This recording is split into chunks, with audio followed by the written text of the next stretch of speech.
And welcome back. Happy New Year to all of our fans. I am Frank Morales. This is Two Coaches, One Grizz, and I am in the presence of greatness here with our esteemed head coach, Gil Laura, and our fanatic, Mario Mesa.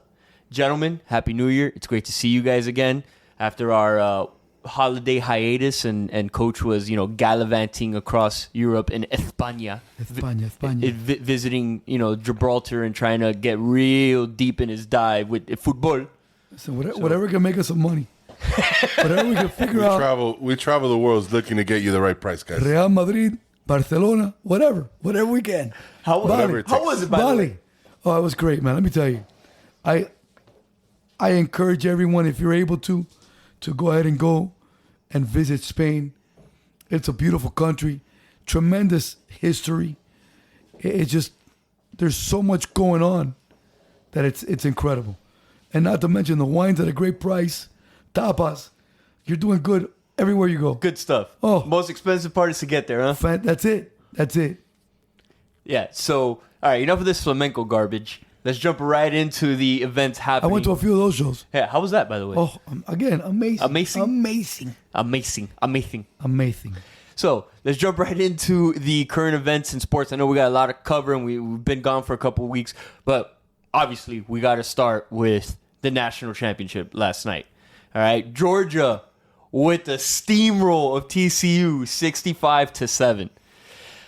This was, gentlemen, I think we can all agree that this was over pretty quickly, right? They kind of, rolled down the field. Stetson Bennett with the quick score, and it was all she wrote. Shortly I am after upset that we weren't able to go over some of the nuances of this game, and the opportunity that Georgia had in front of them. Again, it's funny because I always go back to the numbers game and Vegas and things of that nature. And as soon as this number came out, Georgia was favored by 13.5 points.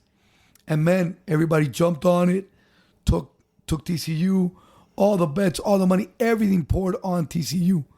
The line went down to 12.5, didn't move from there. Then all of a sudden, started creeping back up to 13.5, and that told me the big money, the playmakers are taking Georgia. This is going to be a blowout. It's going to be at least 2 touchdowns. And they didn't disappoint. They really didn't disappoint.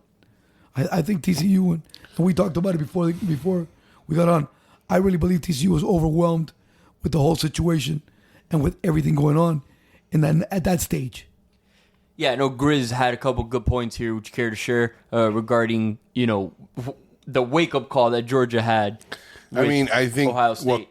I think they win anyway against TCU the way they played. I mean, let's be honest. The way they played yesterday, there's no team in college football. Alabama, nobody would beat Georgia yesterday. However, you play against Ohio State the week before, make it close. You got Kirby upset. He was screaming at Stetson for making wrong plays, this and that. And I'm like, bro, you guys won though. But he's like, getting him ready for what's coming next week. And then you hear the first thing that comes out of his mouth when he gets interviewed before the game, aggression. That's it? You're aggression. Like, oh, this is going to be bad news. I mean, you don't need anything. You got the deep dive portion of Vegas, but I saw the just realistic human beings are going to get abruptly hurt tonight. And it was just bad. And not only was it the worst national championship loss, this is the worst blowout in the history of college football in any bowl game ever. Period. Ever. So it's not like, because this is the thing I hate about this kind of, TCU, they didn't deserve to be there. Dude, we didn't, obviously we weren't on the air, but what they did to Michigan, there's nothing to sneeze at. Nobody expected what they did to Michigan. First of all, they had a great season. Yeah, they were picked to go 7th in the conference. They deserved to be there. They had everything they had to do to get there. They just played a much better football team. And let's remember that last year, Georgia beat Alabama, I think, by 3 or 4 touchdowns. So it doesn't matter. When a team's just that great, it doesn't matter who you put ready to get slaughtered. And unfortunately, it was the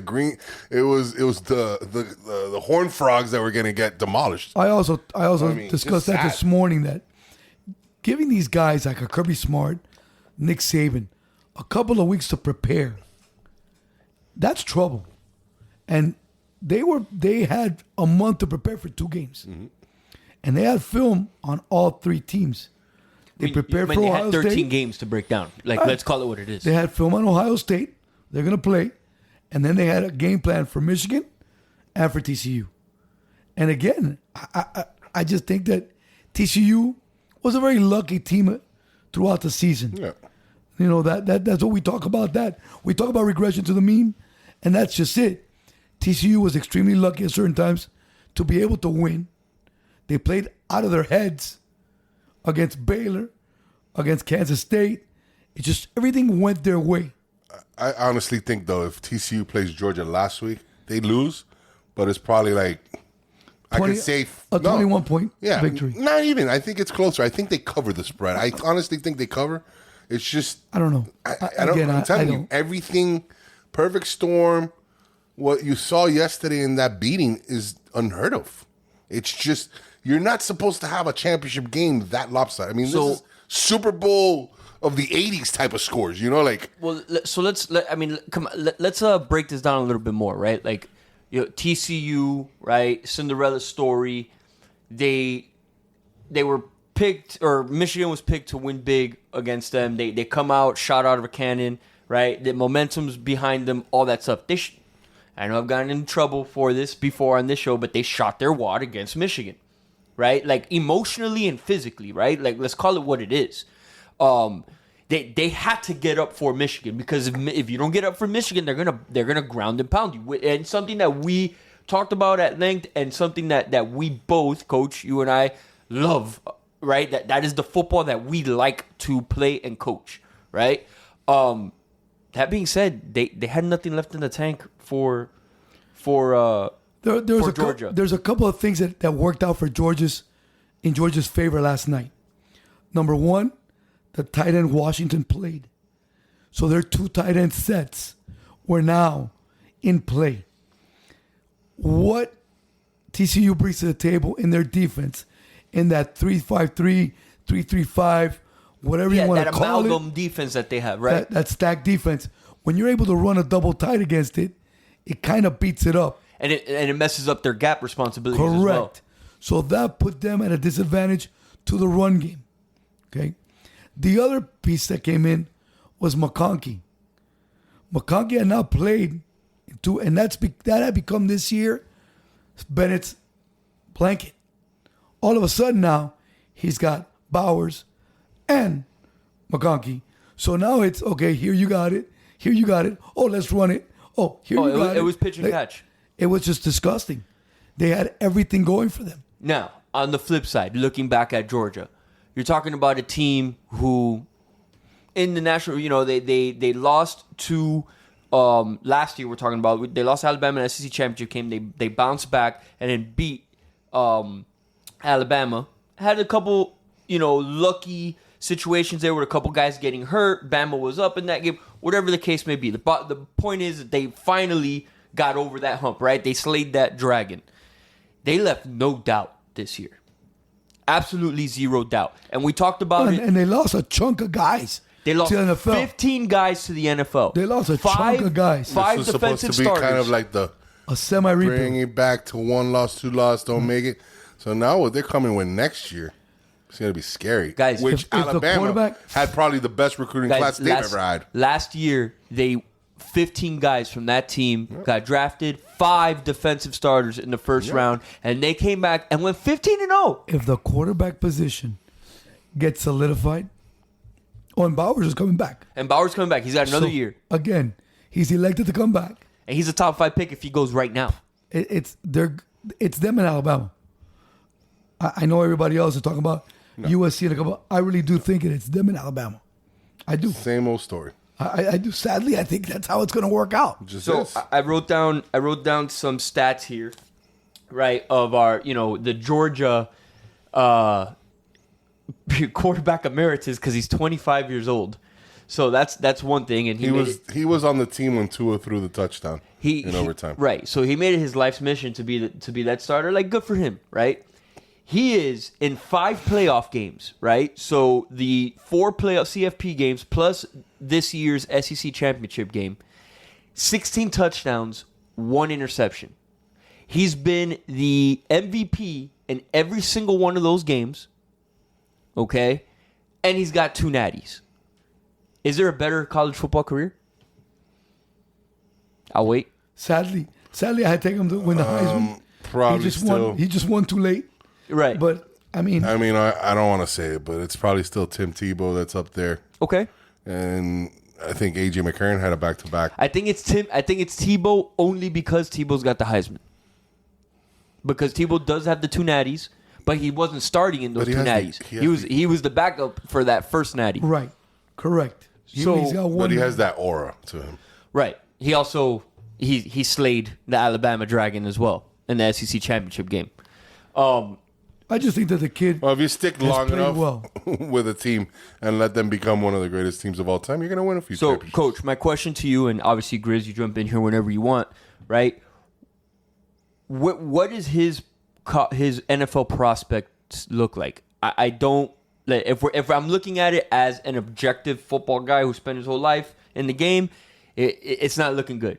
I think he's more of I'm gonna have 12, Benson dealerships or Bennett dealerships in the state of Georgia, and I'm gonna be the dude in Georgia for the rest of my life. Okay, first of all, he will have a very short window of 6 or 7 year career.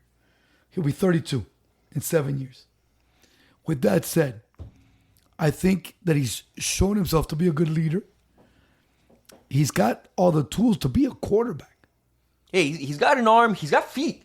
You know what I'm saying? Like he's got some feet on him. He's one of the few quarterbacks in college football right now that you could say that goes under center and goes shotgun.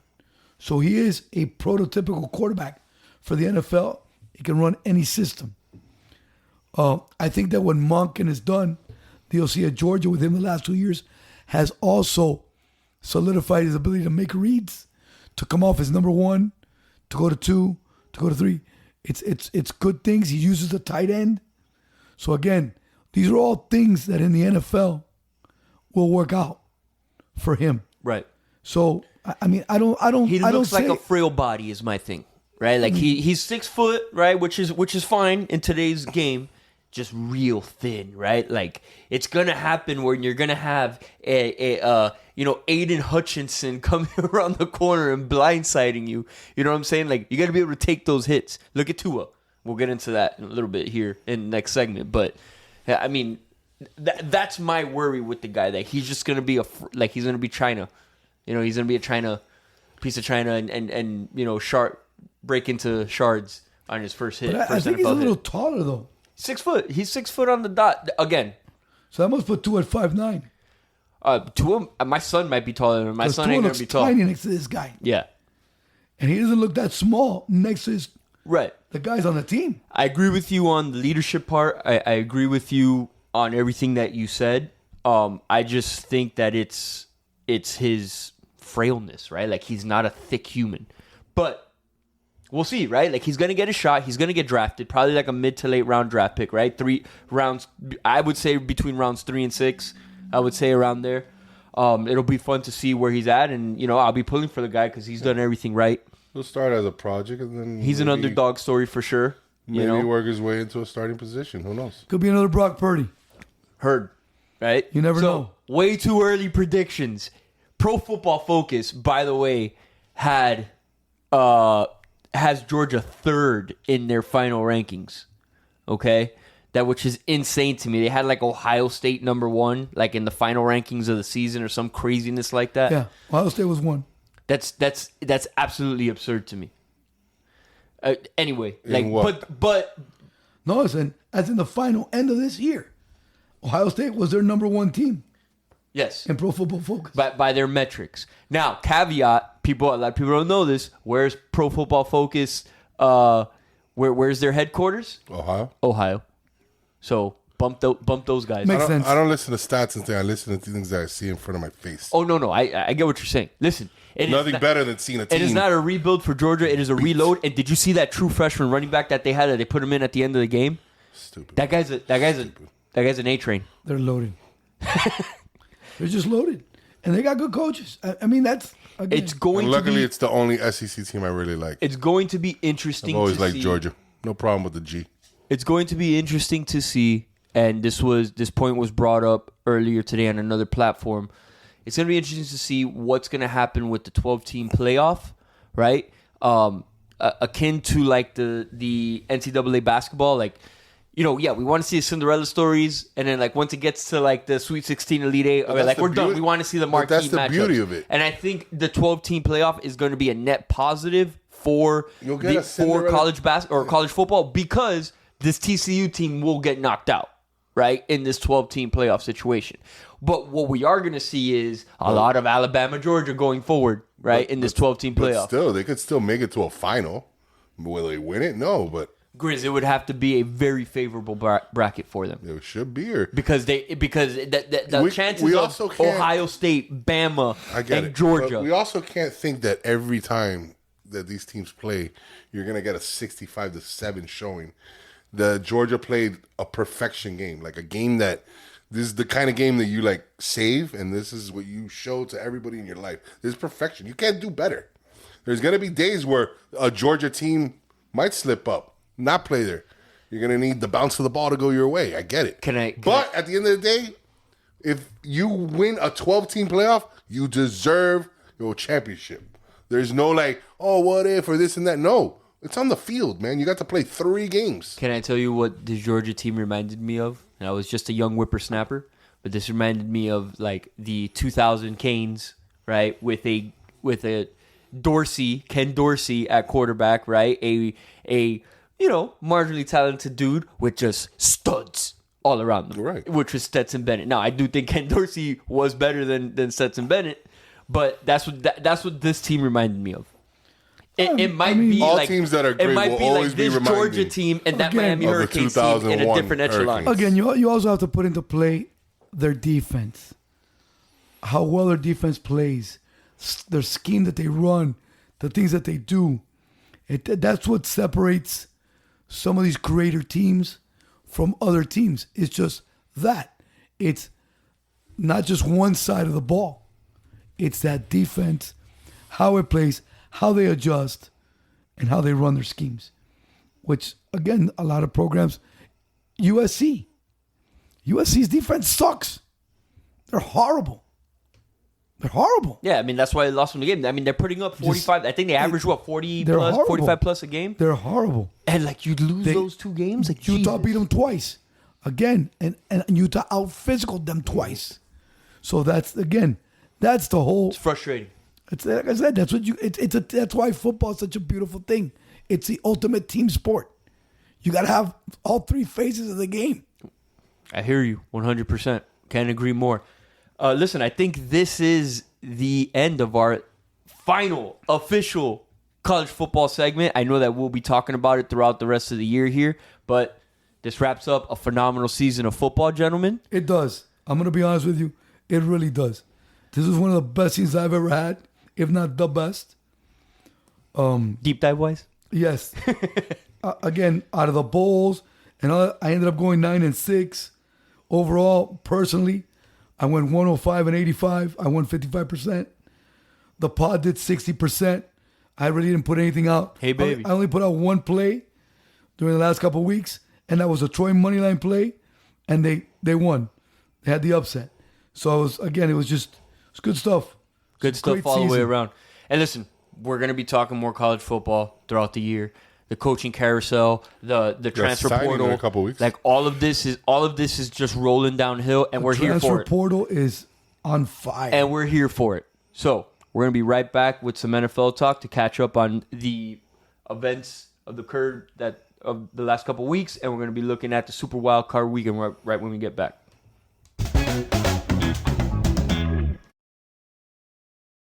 Guys, I have great news for this second segment. My computer is back alive. All right, so I'm not wigging out anymore.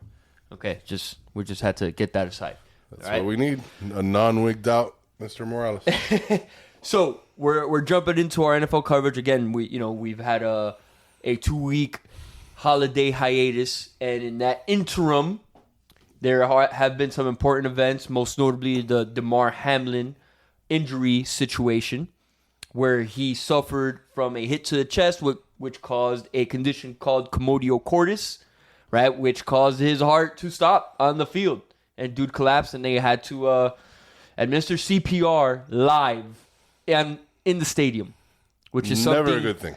There are 3 former football players, former coaches here, and we've all kind of we turned callous to injuries.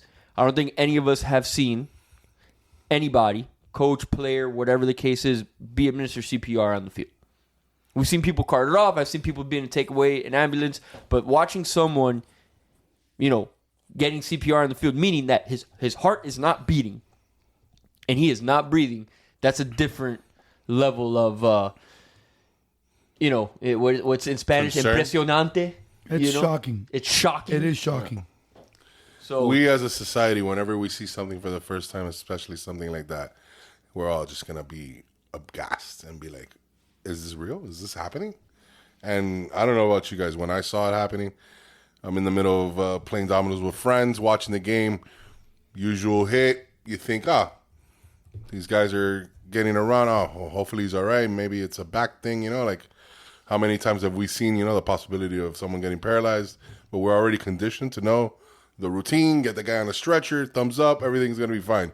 And then it's like 10 minutes. You're like, well, this is still going on. And then you see and hear the words, what you just said, Frankie, that they had to administer CPR.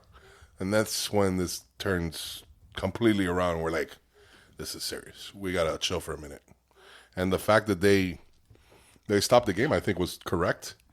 I mean, you can't, I don't know. I could not play a game knowing that one of my fellow soldiers is about to die.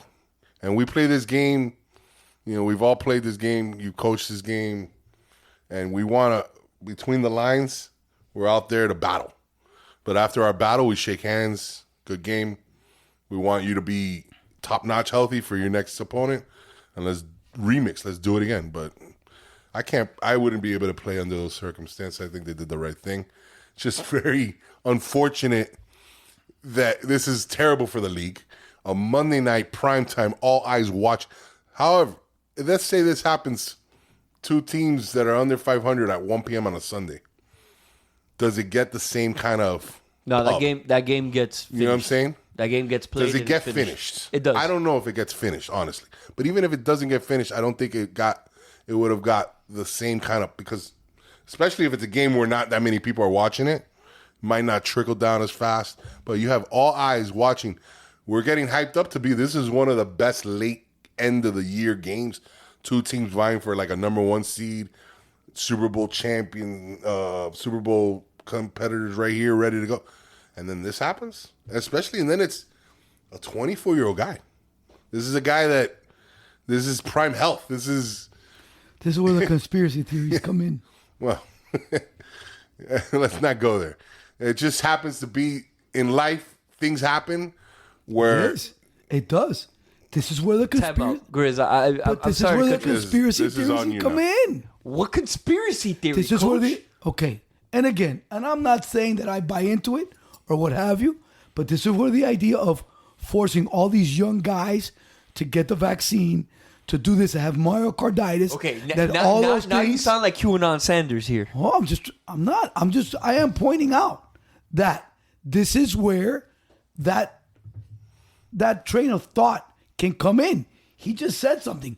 Man, a 24-year-old healthy NFL player that is in his prime, runs every day, exercises, does all these things, makes a tackle.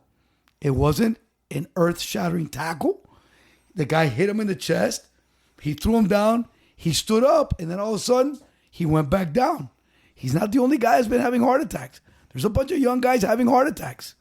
And the myocarditis situation has become a problem. Okay. Again, like I said, that is where the conspiracy theories come in. That's all I said. You and Brandon should hang out. No, I don't have to hang out.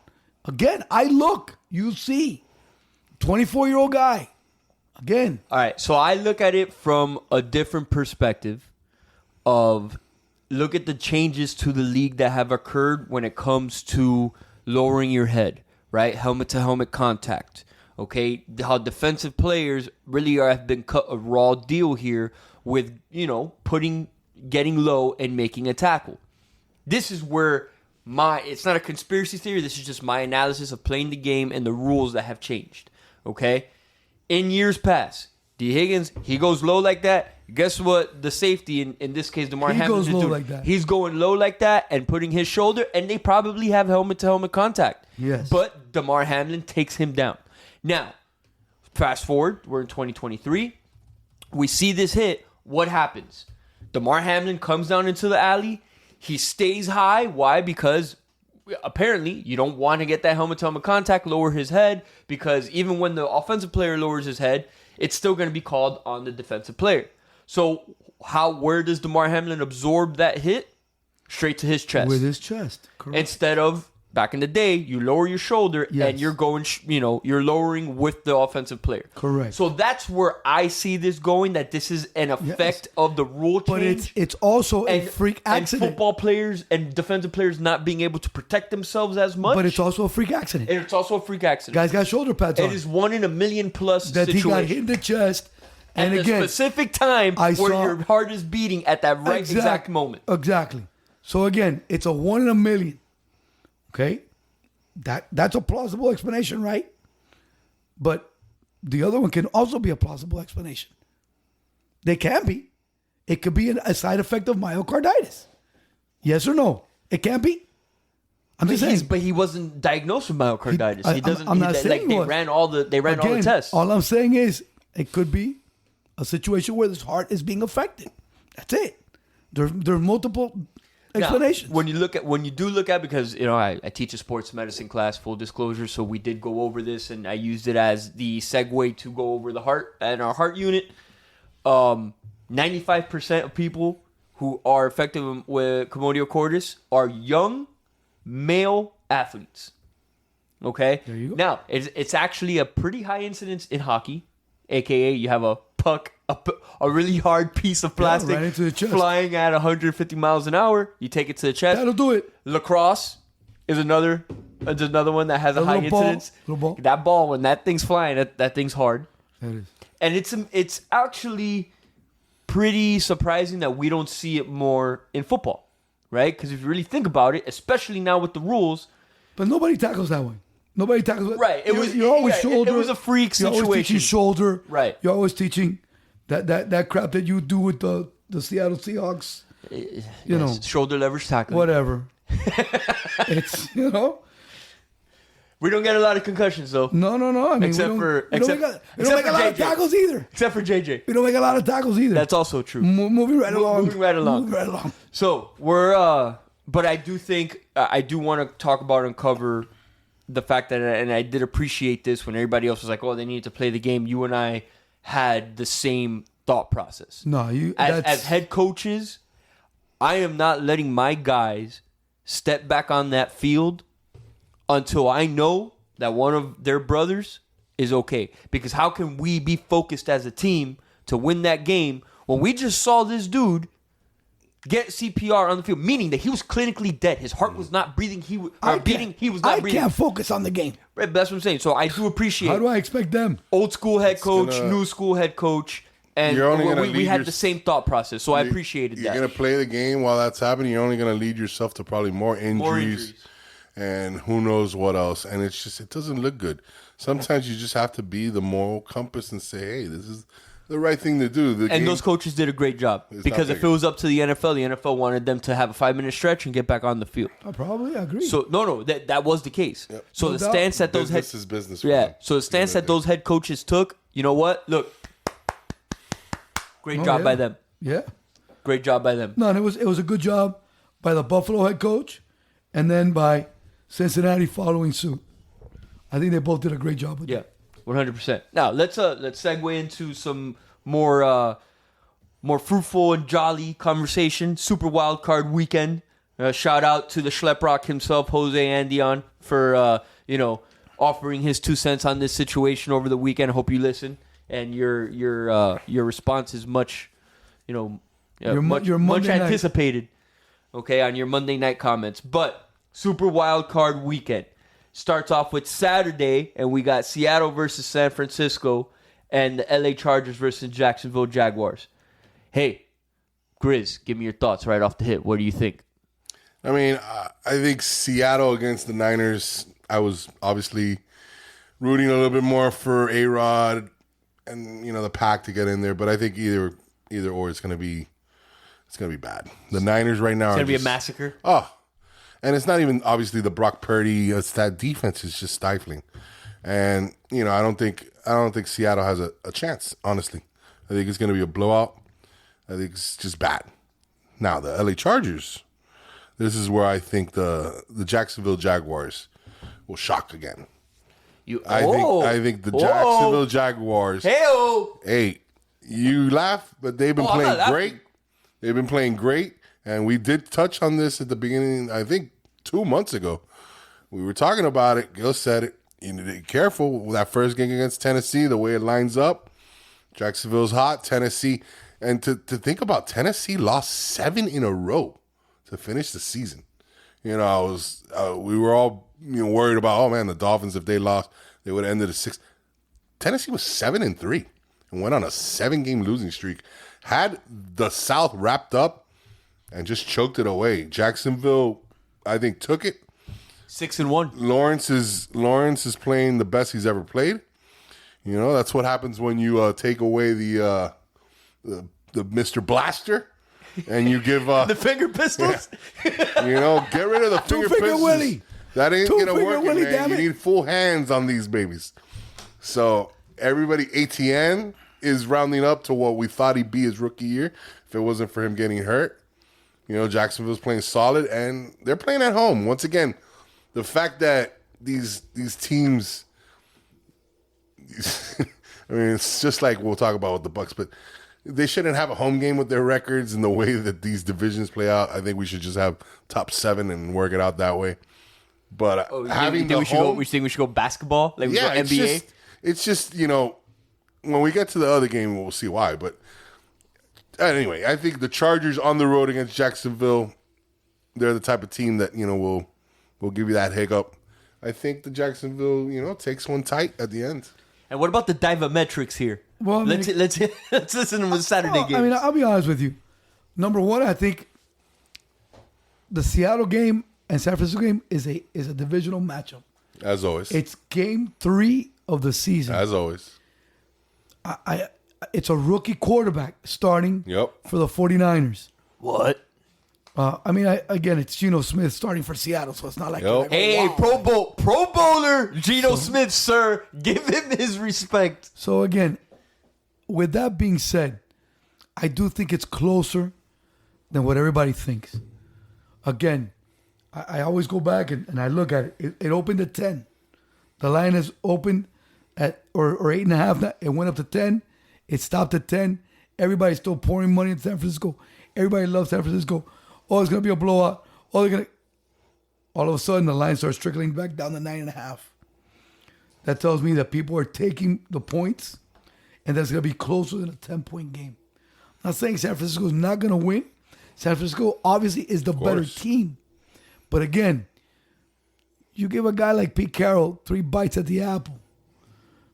You're playing a rookie quarterback. Things again, we just talked about TCU on the big stage. This is a big stage for Brock Purdy. It's a first playoff game. Correct. Never been there. Nope. He won a couple Big 12s. Guy got a little, but this is the NFL. But it's a different ballgame. But if we're going to start the Brock Purdy legend, this is where we start. No. These are where these games Understood. And the fact of the matter is, as always, I trust your divisions talk. Yeah, this is the third bite. I get it, Gil. But this defense is going to make Geno Smith look like the Geno Smith we know and love. Get it. I get it. And honestly, I need to see Metcalf step up because he's been quiet this whole year. If he can step up, if Geno can get him the ball, Lockett's obviously going to be Lockett. They need to make big plays and keep it tight. If not, I think this game... Of course. To me... Will it be a 30-point blow? No. I think they just win by double digits. But it's going to be... The key to this game is the running game. Yeah, well, if they're able to run the ball... to be able to play action, to make the big plays. That's another thing why I think Brock Purdy's not going to need to do much. This is why you got McCaffrey now. This is why you got that running game. I just think it's going to be bad news. Now, I think this is simple. If it's a low again, and we're looking at a total if it's of under 20 points, we're then you have a chance, taking a total. The total is 43.5, going down to 42.5. That's a low scoring game in the NFL. Correct. So again, the mantra tells you, low scoring game, the underdog has a chance. Correct. When it's a high scoring game, I don't think Seattle scores more than 13 points. I mean, I get it. So that's why I would say if you get that and it's 27-13, we cover the under. I don't think it'll be again. I don't think it's a 14-point game, Coach. But I hear we'll see you. what happens. I hear you, and you know what? I never doubt your metrics, but to me it's simple. It comes down to two things that Seattle doesn't have: 49ers at home and Joey Bosa off the edge all day, every day. The NFL home field advantage is overrated, brother. But Joey Overrated. Bosa is not, sir. Oh, you're absolutely correct. But you can chip him. There are different ways to slow him down. Now, the next game, and again, I have to give kudos to Doug Peterson. Because as much as McDaniels has done with Tua, I think Peterson has done an amazing job with bringing along Lawrence. Agreed. He's playing well. Concur. He runs. He's running. I mean, he's just really looking good in this offense. This offense has some nice weapons. Mm-hmm. They run the ball as well. Their defense also is a nice little tough defense. And I like Jacksonville in this game. I took them +1 and money line. We'll see how it works out. According to ESPN Analytics, Jacksonville's favored 58, almost 59%. They're not favored. Sir, matchup predictor. I'm looking at it right now. Yeah, that doesn't matter. Vegas is what matters. What matters is Vegas. I understand you. I'm just saying. I'm talking about the It's their Madden special. The FPI crap. I don't even know what that is, Yeah. but I'm just saying. According to their analytics, You follow that crap and you're gonna lose. Oh, I'm not following every anything. damn time. I am just the interpreter of the information that is given to me, sir. Vegas brought out the Chargers. Look for other information spots. Hey, don't scream at me. The Chargers are favored. They came out as 2.5-point favorites. Again, they're a very popular play. 73% of the bets are on them. The line has gone from 2.5 to 1 to pick 'em, back to -1. It's going to be a very close game. It's going to be nip and tuck. And when it comes down to coaching, we talked about it a few weeks ago. My boy Staley does some stupid things. Yeah, I'm going to trust Peterson on this one. Yeah, I guarantee one mistake from that coach. Again, from the Chargers. Peterson, one minimum. Doug has gone for it. Peterson has gone for it on different Correct, occasions. But it's a different time of the game. Correct. Different section of the game. Correct. It's not on his 17-yard line. Not with 4 minutes to go in the first quarter. Correct. Let's get this down. 4th and 3. Stupid. 4th and 3. So again, I tend to lean towards Jacksonville. So, like I said with the 49ers, same thing here. The difference between in this game is Peterson versus Staley, right? Like I think that's what it boils down to. Because if you look at the stats, I think at this juncture we would all agree that Herbert is the better quarterback just based off of years of experience, right? Games played in the NFL. But if you look at their stats, right? Herbert has 4,739 yards, 25 touchdowns, 10 interceptions. Lawrence is 4,100 plus yards, 25 touchdowns, 8 interceptions, right? So they're kind of, and then if you look at the completions and all that stuff, the percentages, they're kind of in the same ballpark, right?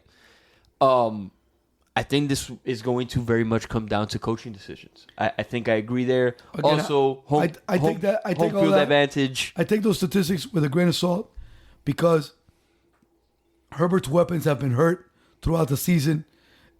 In as much so that, and how smart Staley is, that he left in Williams last week. He got hit in the back. And Joey Bosa, Joey Bosa, right? No need to play anybody last week. No need. Nothing. And he's supposed to play Saturday, but again, he's tender. A hit in the back. Williams is out. Mm-hmm. So it's just stupid mental mistakes. Young coach. Stupid. So, all right, let's move on to the Sunday games, right? We got Miami at Buffalo, Giants at Minnesota Vikings, and Baltimore in Cincy. Okay? So we got a fun-filled Sunday here. Grizz, Here, I know you look like you're kind of doing some Zen situation here to get Not ready to doing talk Zen. about this game. The I'm reports are that Tua's probably not going to play, so then this might get real ugly real fast. Give me your guttural reactions here, sir. I mean, I'm just happy we got to the playoffs. I'm happy this season wasn't a total, farce at the end. I'm always happy to beat the Jets. I'm always, even though what we watched on Sunday was just miserable, and to be put through that again will be Bad just beat, nightmares. huh? 11-6. That last second safety. That's horrible. Did that kill the deep dive there? No, I didn't take him. Oh, okay. I didn't take him. Because I saw that, I'm No, like, I oh would my have god, if they score I that, would have That's the most exciting play of the game. I would have had a fit. That's the only reason that game mattered. I mean, and sadly, But the Jets will do that to you. That's why I always tell people. like I said, my thing is that don't ever touch the Jets for anything. you're doing all these things and throwing the ball back, and that doesn't work.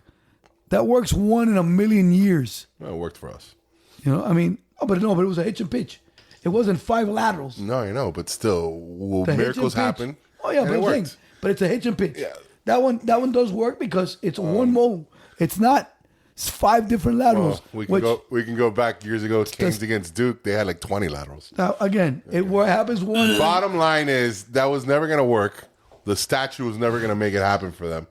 The fact of the matter that it got to the last game against the Jets was sad enough.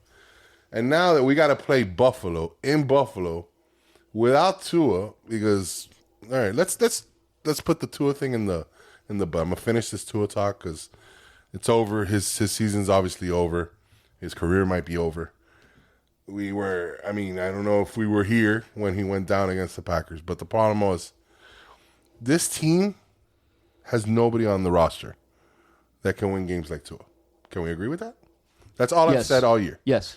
And every time I would speak this outside, oh no, but he's not Aaron Rodgers. He's not Tom Brady. He's not. He's not. And But I don't we understand. we don't have anybody on the roster, like you said, as good as he is. and I just don't understand Question. when this guy became the lightning rod that he became.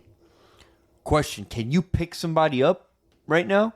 We got Glennon. We got the It neck. doesn't matter. It doesn't matter. the neck. We got the neck, man. That's why if we put the neck in, we might have a chance. Here's the thing. It doesn't Once matter. again with the Tua thing, It doesn't matter. if he's cleared, even if he's cleared the right thing, we were just talking about it with canceling the game. The moral thing to do is not to put this guy's life in jeopardy. He's going to want to play. He comes from, his family background is, hey, play till you die, basically. So I think Correct. he's willing to go for it. And even I am like, look, I want him to play because I know it's the best chance to win. But at the end of the day, we're still going to have to beat Buffalo, then KC. No, it's not going to happen. I appreciate, come back healthy maybe next year. I want to still give it one more run with him because I still believe, unfortunately, if the guy's healthy, he's a good quarterback that can play for a long time. The problem is he's just probably never going to be healthy. I think he's got that concussion syndrome situation. I don't think that's. Here's the issue. The more concussions have, it just gets exponentially easier. He's had 3 this year. What the last one that he just had? This one that he just had was ridiculous. It wasn't like a vicious hit. Right. He got hit from the back. But coach, but it's the same spot again. Like he bounced his head off again. But the problem was that you're always gonna bounce your head off when you're a quarterback. But yeah, that's another thing. People want him to fall better. I'm like, how do you fall better? Understood. But if that's the spot where the concussion occurred on your brain, and then there you got a recurring, even a very soft blow. But at the end of the day, the worst thing was to put him back 4 days after a back injury or what was supposedly a concussion, and then for it to be like, once again, I said it that day, the way he was thrown down, anybody would be concussed. That was the most vicious way to throw someone down. And it happens to be 4 days after. The guy's had the worst luck through the hip. He had a hip injury in college that was, remember, what took out Bo Jackson. You know, he'd had some injuries the last couple of years that had nothing to do with concussions. The ankle was disgusting. Yeah. So it's like, this guy, unfortunately, is just going to have that rap with him. Both ankles. Yeah. So You bring me any quarterback next year that leads us to a Super Bowl, I'll take it. I don't care. I'm not stuck on this guy. But while he's my guy, I'm going to defend what I see. Oh, he's played well. Having said that, Skylar Thompson going up to Buffalo after what we just saw this weekend. Listen, if we don't get beat by 35, I'm going to be shocked. I just think, and you're going to tell me divisional game and all this bull crap. This team will be destroyed by the Buffalo Bills with Skylar Thompson and change. All right? When you're playing your third string quarterback. Correct. The divisional game stuff kind of goes out the window. That goes away? All right. And then having it's not the same. Maybe you didn't like, maybe a lot of people didn't like Buffalo a couple weeks ago, but what happened to their guy? Now they're the Cinderella team. Everybody's going to be like, let's go Buffalo. And it's just going to be, horrific. Last week they had 2 kickoff returns for a touchdown. Guys. That was ridiculous. Guys. Naheem Hines scored 12 points. The Miami Dolphins altogether scored 11. Yeah. With a 2-pointer at the end there. Here's the thing.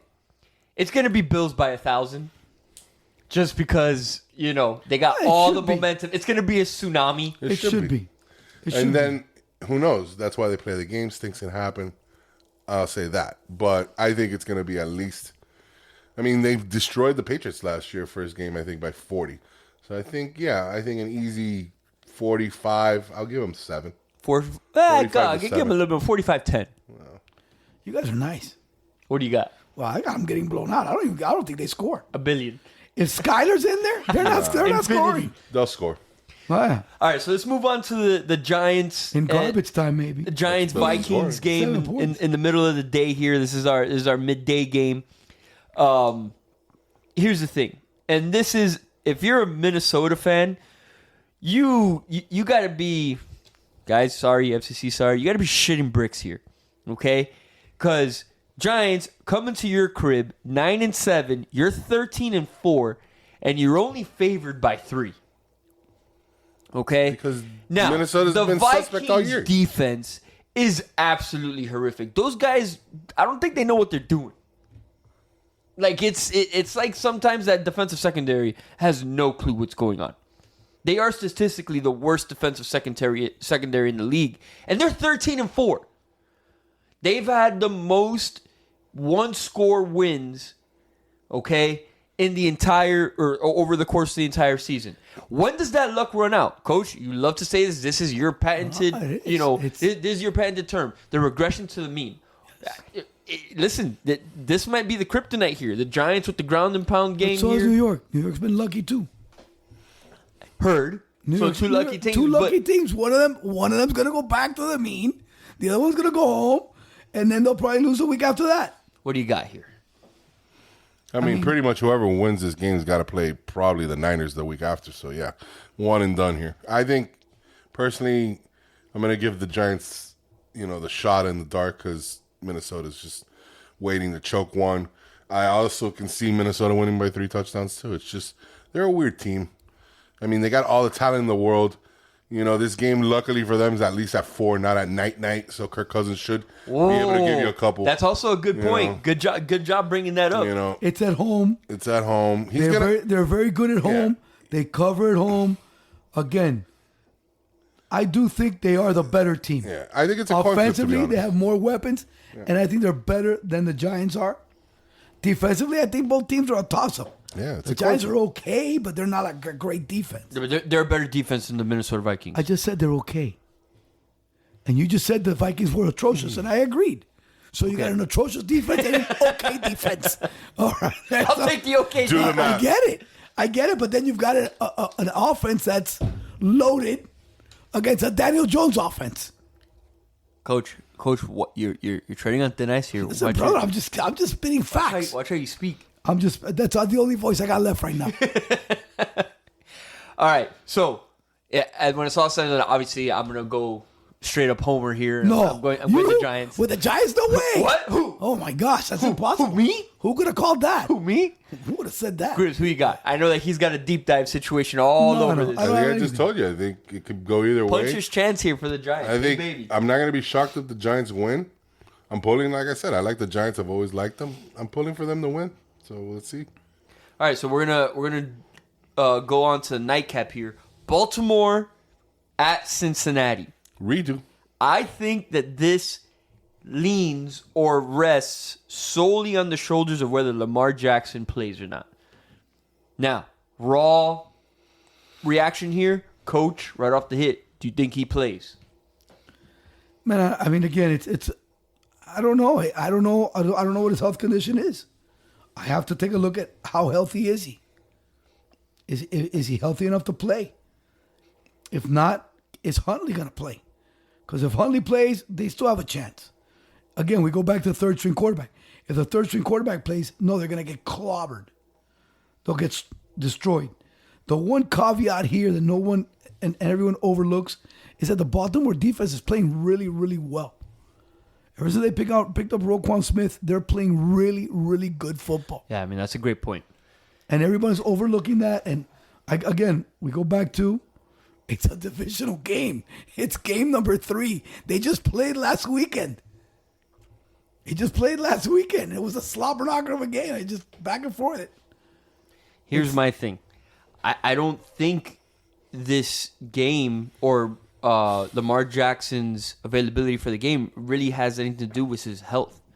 I think there is a chance here that he may be pulling the "I'm a prove a point" card by not playing because he hasn't gotten his contract. I think that is a real thought that we have to discuss here. I think that there is a possibility that he's good enough to play here. I think his health is there to play. I think he may very well be like, yeah, I'm not good, just to prove a point. I believe. But what if, argument's sake, all of a sudden now, Huntley plays out of his rear end and wins the game? Now you've lost your leverage. Now you've lost all Coach, your leverage. That guy's not losing his leverage if Huntley pulls one out. I'm sorry. Brother. Do it again next week. Okay. It is what it is. It is what it is. Your best bet to get what you want is to go on that field and win the game. Why? You haven't been on the field for 4 weeks. We've been getting our butts whooped for 4 weeks, 3 weeks. I come on that field and we win and we beat Cincinnati in Cincinnati. Yeah, he's got to tear it up, though. Papo. Someone's getting paid. Dale. Black check, ¿Qué tú papi. quieres? Papi, ¿qué tú quieres? But that's not going to happen. Yeah. I don't think he plays. Hey-o. I think they get beat. I think Lamar's gone from Baltimore. Go try to get your check somewhere else. And you know whose fault this is, right? The front office? No, sir. Who? This is Deshaun Watson and Cleveland Browns. Oh, I mean, yes, by for sure. resetting the, 100%. That's their fault. Resetting the table? Completely. And then the other morons in Arizona giving the other guy another boatload. And redacting a qualifying statement in his contract. Boatloads are being given out like it's, Halloween candy. I know that I bring this up all the time, but always remember that the cap is going to be increasing over the next 5 years, right? So the money may be higher, but percentage-wise, you're looking at around the same money. So remember that. That's that caveat, fine. and the quarterback is always going to command the highest percentage of the salary. It doesn't matter. It still has to be ridiculous. balanced throughout the team. You cannot just spend on one entity and not spend on the others. I hear you, Coach, but if market value is 30% of a cap is 30% of a cap. I don't care. You get what I'm saying? You know, like they're going to go by those numbers. I would not be caring to be the highest paid quarterback. I don't have that kind of ego. Yeah, but we're also not there. We're not there. But I to see how dictate Tom that. Brady did it, and I'd rather walk that line. 1,000%. I'd rather That's win Super Bowls, and I'm still going to get paid I'm still going to be top 10. 9 figures in my life. I'm going to be top 10.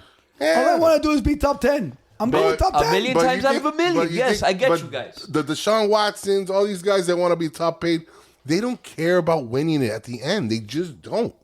They might want to, but that's side for them. That's side. Main course is that check. A guy like Tom Brady is always winning Super Bowls and understanding that the money comes. Like, it just comes. Obviously, one injury, you'll be 2 or you're gone. Get your money when you can. I get that. But still, there has to be, as Gil says, a balance. You cannot break the bank and leave the rest of your team. Real quick, I just want to, let's say, I heard today there's a thought of maybe trading a Justin Fields because the Bears have the number 1 pick. That's being thrown out there. That's thrown out there. But from what the GM says, you get a haul for number 1, then you get your number 1 pick, which would be the Bryce Young. You reset the cap of having your quarterback for the next 4 years at a cheaper rate. If you believe this guy is better than Justin Fields. I think that's like a fallacy, or like a return on investment fallacy, or whatever that idea is called, because a bird in the hand is worth two in the bush. Right. You have a proven product in Fields who you can continue to develop because you know what you have and the potential you have, versus a Bryce Young or a CJ Stroud or whatever it is that you pick number one. You don't know what they're going to be. Yeah, my argument to that, you don't know what they're going to be. But my argument is also, this guy Justin Fields likes to run a lot, might not be lasting that long. Might go down the way of the Newtons and all these great quarterbacks that run and then get beat up by the time. Yeah, but so if you can, I get it. Bryce Young, you don't know. He's a little guy. All right, but all these other little guys have been doing good too. I just wanted to throw that out there because there's different ways to slay the cat.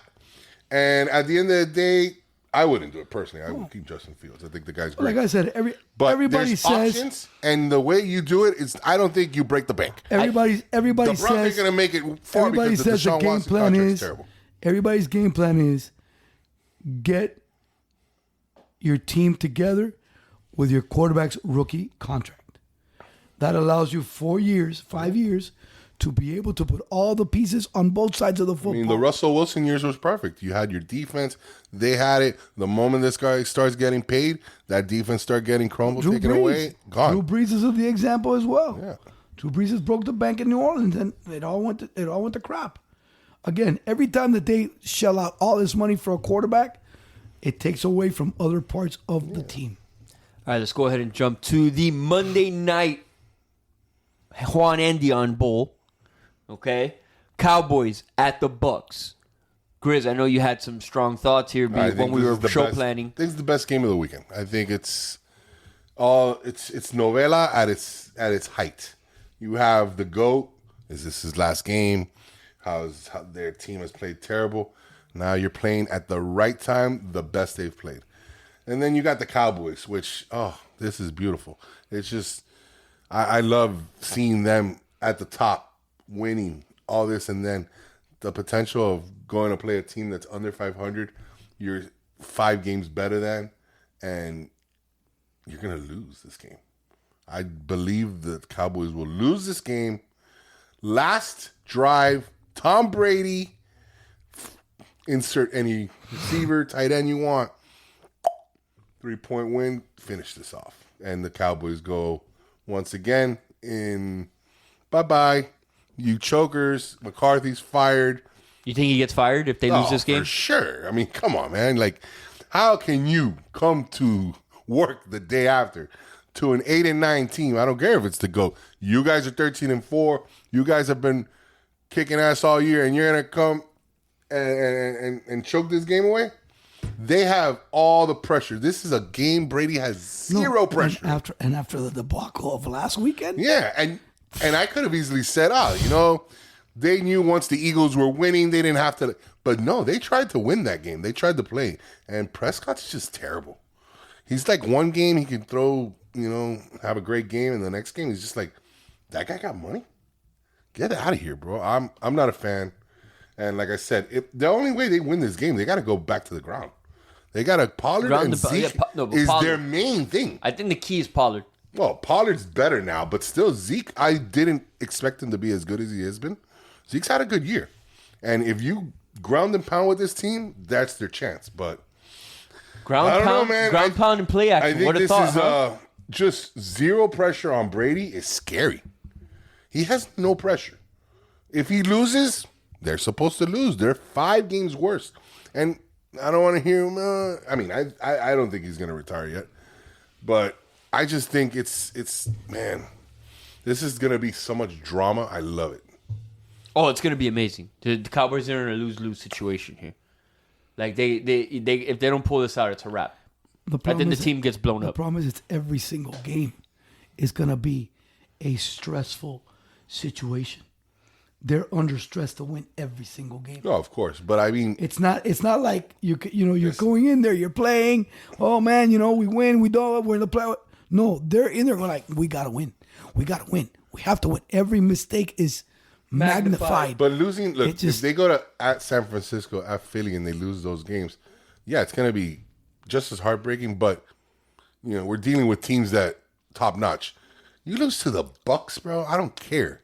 That is the ultimate choke job. If they beat the Bucks and they go to Minnesota, and they lose in Minnesota, I'm just saying, and they lose in Minnesota. I mean, again, every game for them is magnified. I'm agreeing. I'm just trying to say that this game, then every game for them is going to be under huge. They'll be under pressure. huge. And if they fall behind in this game, 14-0, 14-3, 17-7, the implosion begins. Oh no, it's like the sphincters get tighter. Oh, that butthole gets real tight. Every sphincter gets tighter. Yes, sir. Gentlemen, it's going to be a fun one, to say the least. This is going to be real cool. I do think we're going to have a couple surprises here, but that's why they play the games, right? So, I'm very excited to hear what the deep dive has to say in this situation, and we're going to be right back to close out the show with the patented deep dive by Coach Gill. I'm gonna go with the horse jockey game. We're back to close out the show with our patented deep dive in the horse jockey. Are we talking about horse jockeys right now? Nothing. Nothing. I don't like horses. Coach, let's take it away. Make it happen, baby. As far as the NFL is concerned, this week, like I said, I'm probably going to take the divisional underdogs, except for the Dolphins. If Tua were to play, then that would be a possibility. But again, we don't know how long he would play because he's one hit away from out.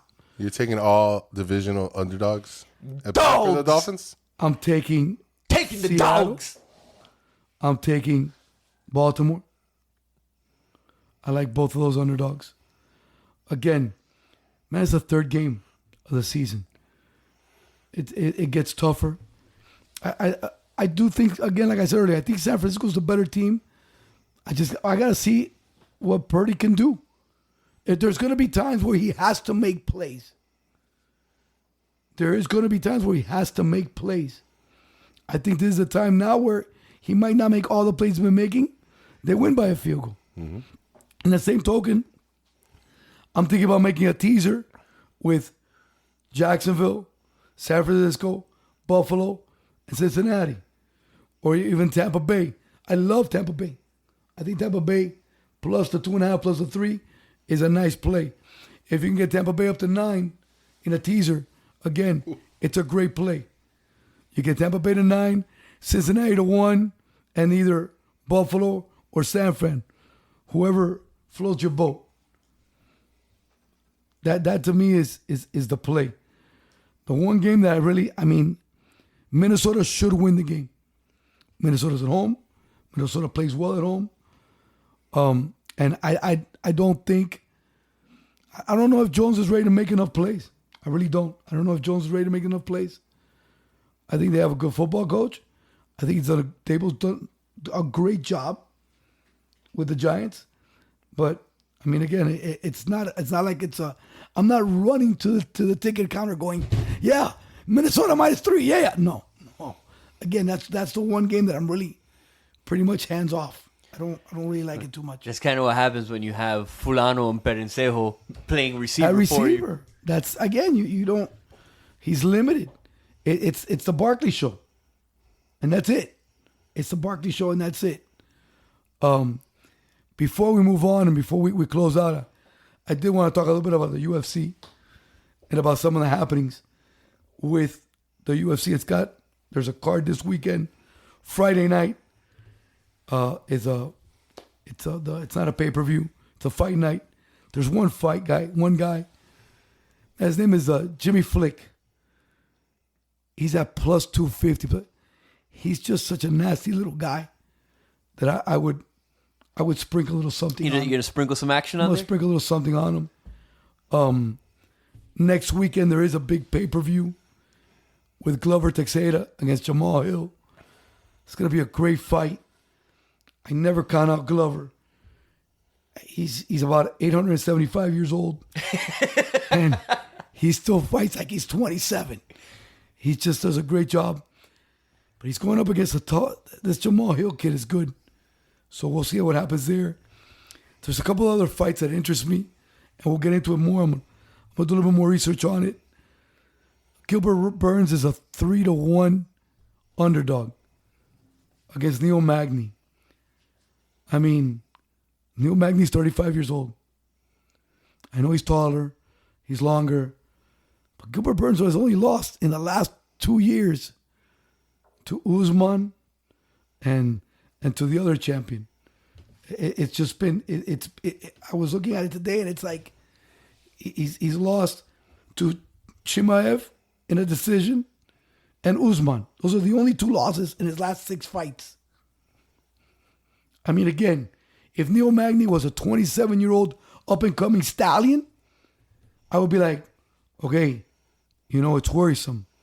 No, Neil Magny's a 35-year-old veteran. He's good, but Gilbert Burns is good as hell too. And Gilbert Burns can wrestle. So, I guess that's next week. That's going to be in the pay-per-view. There's a couple other guys in there as well that I'm looking at. So, we'll get into it more next weekend or next Tuesday as we do the pod. But for this weekend, Jimmy Flick, I like him. Flick some money at him. I'm a little disappointed with Dana White. I'm a little disappointed with Kevin Beard. 2 guys that are in pinnacle positions. One guy has done an amazing job driving the UFC, driving MMA around the world, and he slaps his wife. The other guy just became the head coach at Texas last year in basketball. Had him in a top 5 position. Has them.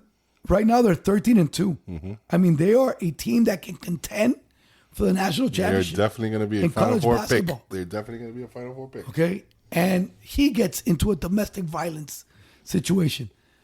I mean, I really think that these men are making really, really stupid decisions. And trust me, I get it. Sometimes women drive you to the point that you want to throw something at them. But you got to be a man, and you got to step back. You got to swallow that sometimes. And no, I'm the man. I am the man in the relationship. I cannot put my hands on her. It is not what we do. And sadly, our society has lost sight of that with the whole idea of the equality and all this other mumbo jumbo that we're throwing out there. And men forget. Men don't strike women. That has been a golden rule since I was at my dad's knee. And we've lost that along the way. We lost a little separate. We lost Barbara Walters the last couple of weeks. Correct. And made me go down a rabbit hole watching some interviews. And speaking of this, I don't know if you've ever seen the interview she had with Sean Connery. Well, I saw parts of it. Where it basically was talking about exactly how he at the time, I think this is in the 90s, and he didn't say no. He's like, yes, I said that and I agree with that. Where she said that you've said sometimes you got to slap a woman just to get her in place. He goes, not that you want to, but sometimes they need a little backhand. And I mean, he said it so nonchalant, like that was the norm. And I mean, with all the things that have obviously changed throughout the years, I still can't believe that was the norm in his mind back then. But yeah, I mean, like, you're not a man. There's no need to. Trust me, I'm divorced. I know. I had a lovely lady that I married from a town we call here in Miami, Hialeah. And I can't tell you how many times that would have been nice. But at the end of the day, she was a woman, deserved all the respect in the world. And you know what I said? 10 months into the marriage, I'm out. Before any hands were ever going to be laid, she probably would have beat my ass. She was a big girl. But let me tell you, but it's all in the right way, guys. All I know is that it's just sad, especially, and you know what's going to happen. Beards get fired, and a Dana White, slap on the wrist, man. I run the MMA. The apology. I run everything. It was in Mexico. Yeah, it was a mistake. Happened. She hit me first. Whatever the case. Yeah. But like I said, doesn't work out, we again, and that is something that we as a society, we need to understand that a man needs to be a man. Mm-hmm. And we are getting away from that. As much as they want to try to men, no. Men need to act like men. And slapping a woman, it's not acting like hitting a woman is not manly. And they need to understand that. Walk away, leave. 3 hours later, come back. If we can speak peacefully, we do. If she's still a crazy bat, I've been back out the door. I've been the proponent of all the time. I hate when people say, "No, we need to make up so we can sleep better." No. No, leave me We alone. need to just stay away. Yeah. And make sure everything is diffused. You're not solving anything. Like, Nothing. I don't believe in the don't go to bed. Yeah. After like without making up. Or No, I don't believe in that. don't go to Let bed. me sleep with a problem. because Like, take a breath, relax. Hey, if you got to go on the couch, go on the couch. It's okay. That's why we got a big house. Go, relax, get your marbles ready to go, and then the next day have a conversation. As always, it's all about having a conversation. That being said, you swing at me and you want that respect. The minute that you lay your hands on me as a woman, like there's no respect, and I'm out. Like, Well, Coach, yeah. but listen. Let's The only way you're gonna slap a woman, beat a woman, is if she's coming after you with a knife or a gun, Correct. or something like that. Correct. with I'm my not life, saying I'm not and then saying I'm gonna that doesn't put matter my who you are. I'm not saying I'm gonna put my hands on her, but I'm Right. saying like if a woman initiates contact, Listen, like I'm done. We've You know all what been I'm saying? slapped. Like, We've all been slapped. sir, I've sir, not- I We've all haven't- been slapped. sir, we're not getting into We've this. all been slapped. I'm a grown ass man. Okay? And it doesn't kill you. Yes. And you can hold the next slap. You can catch the next slap. And that's it. Yeah. You don't have to I- punch her back. You don't have to. Because again, there's a difference. There's a huge difference. And like the Grizz just said, if your life is in danger, she's got a knife, she's got a gun, all bets are off. I don't. All bets are I off. don't No, care no, what. it's a life I or don't death care, struggle. man, woman. You're an animal. You're done. No, it's a life or death struggle. Yeah. But that the girl's trying to slap me or she try. Yeah, man. Listen, if I can't outbox her, Even- I deserve it. Like I said, yeah. No matter how old I am. Okay? If I can't bob and weave a little bit, Yeah. I said, bro. First of all, there would be no way That's I'd great. probably get slapped. It's simple. You just grab and you hold and hug. That's it. If you haven't seen me in real life, once I grab you in a hold, you're not going anywhere. And I'm going to be 42 in a week, and I've never had a fight as an adult. First of all, nobody wants to pick a fight with a guy like me. But second of all, if I ever were to fight you, it would be a bad thing. So I believe in the shake and hold. Hold, give the crazy eyes, and tell them you don't want to do this. And luckily, everybody's made the right decision and walked away alive. And that's all that matters. That's all that matters. Luckily, it's all been men. But had it been a woman, I would have hugged her too and been like, woman, Calm you need down. to go away. Calm down. I'm going to go away. You're going to go away. So, I mean, But anyway. and sadly, like I said, these are two guys at the top of their game And we got that to are, talk about this. that are dumb making the crap. wrong decisions and giving the wrong examples. I'm going to switch real quick before I know we're about to finish. I forgot to mention this. I think I had mentioned it to our buddy Gil the other day on the text. Guys, how about them Steelers, man? 9-8. How about them Steelers? 9-8. Another winning None. season. Losing season yet again for the man. What'd I tell you, boys? Listen, that's the best coach in the league. He is. Boom, hot take. He is. I got to say that. He does a phenomenal job. I have no argument. He really does. I listened to the segment where you said, for sure, rebuilding, no chance. Oh, man. Every Wait, win. whoa! Which segment? chance. What are we talking about? Don't worry, I'll bring it back to you next okay, week if bring you it want. back I'll next play week. it. We're gonna cut that into the I show. will definitely cut that in because that is a beautiful highlight for me. Sounds great. I've heard it 3 times. This is a show of accountability, and I will listen to it and take it. You're always sir. talking about it. I've heard it 3 times. And there's plenty of times I'm wrong too. Bring it on. But this one, oh, boys. Oh, he's And- gonna send it to Ace to have it on the clicker. All day. And, you know, if my Dolphins hadn't kicked the field goal, they were going to play in the playoffs and probably a better matchup. Hey, man, I'm a big fan of Pickett, man. I told you Pickett was gonna do good. And I think they're going to be set again with a decent quarterback for another decade, probably. That's what I believe. I was just concerned about how long it would take to get him in. Right. Because I knew But it's Trubisky Mr. wasn't. Trubisky, man. I know We Trubisky. knew that was going to be a and couple Mason games Rudolph at most. were man. not the answer. And yeah, maybe the first couple games didn't look great for Pickett because that's what's going to happen. But they won 6 out of the last 7. They played every team in that division tough. Like I said, they only lost 16-14 to the Ravens in that one game that they lost in the 7. Had they won that, they'd be where the Ravens are right now. So just wanted to shout out my boy, Tomlin. Love that guy. Heard, gentlemen. I think this is a great start to the new year. More to come as we refine the show and we continue to build our platform. super excited for what this year has to come. We continue onward. And I'm excited for playoffs. And, got to shout out General Carnitas, right? Always. Premium gourmet meats, your selection, especially for this playoff weekend. Get your tailgating meats ready. Get your barbecue meats ready for this phenomenal weekend of games. Also got to shout out Prodigy Coaches, tutoring and test prep, K-12 subject area tutoring, and SAT, ACT prep. Gentlemen, it's 2 coaches, 1 Grizz.